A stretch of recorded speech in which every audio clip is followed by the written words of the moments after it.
So back in 1999, my uncle had passed away, and when he did, I bought his reloading equipment and one of his rifles that he had in his safe, and that was an old Tang Safety Ruger M77 and 22-250. At the time, my cousin, the one rifle that he picked from his father was the same Tang Safety Ruger in 257 Roberts. So fast forward about 14 years later, my cousin passes away. So I contacted my aunt and I bought the rifle from her just to keep it in the family. So today we're going to be working up a Satterlee load test with Nosler brass and 85 grain Nosler ballistic tips using Reloader 15 for the 257 Roberts in hopes to make them like a good, varmint coyote load. So we'll see how that goes. So once I got this rifle, I started scrounging up components, and as anyone who owns a 257 Roberts might know, brass is pretty hard to come by.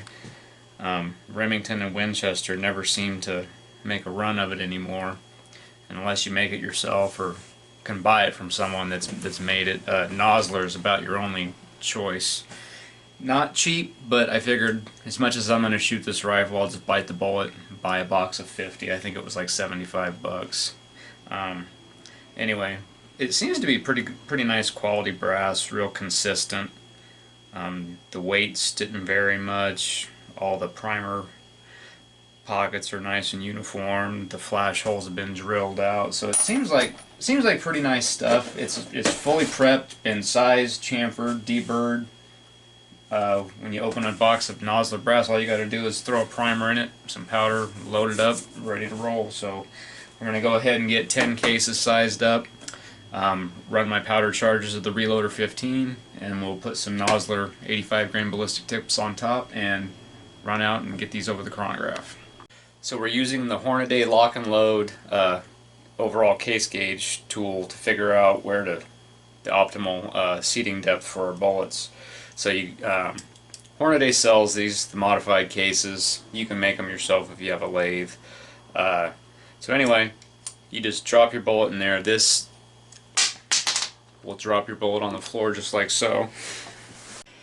So anyway, you just put your bullet of choice in there, insert. Obviously you got to remove the bolt from your rifle.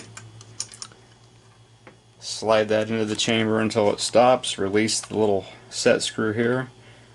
Very gently slide that in. You can feel the bullet contacting the lands. Tighten the set screw. Very gently remove the case and the bullet.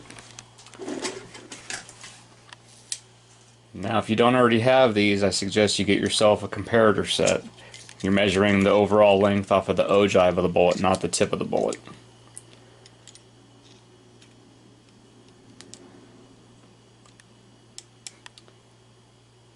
So there you have your overall length off of the ogive to where the bullet is contacting the lands. And I'll probably set this back, for coyote loads, probably about 10 thousandths or so.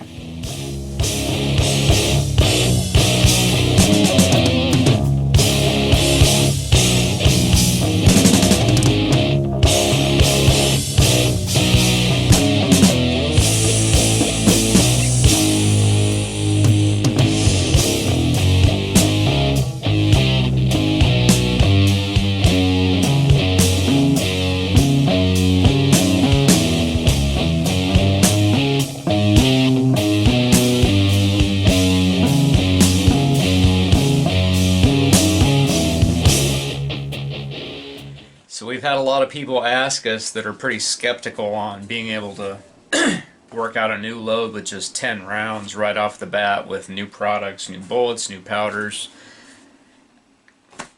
It's proved itself every time that we've tried it, numerous different calibers and different rifles. If you're unsure, give it a shot. The main things to make this test work are using good components. You want to make sure you've got good quality brass that's doesn't have a lot of weight variance. You want to make sure you very carefully weigh your powder charges. We use 2/10 of a grain increments. Some people use 1. My scales aren't quite that accurate, so we go 2/10 of a grain. that's one of the big factors, and then you got to make sure you have a good chronograph.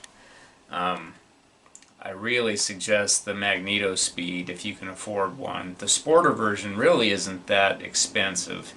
They just I've used a cheap Chrono brand chronograph forever, and you know, they'll give you kind of a general idea, but once my brother Aaron bought that Magneto Speed, it really kind of showed me where my chronograph was failing. So you find that nice flat spot in the velocities, and I can almost guarantee you just load up another 10 or 20 rounds at that powder charge and go shoot groups at 100, and you'll be surprised. So if you're skeptical, I understand, we kind of were too, but if you haven't tried it, give it a shot. You save yourself a lot of time, components, and just frustration.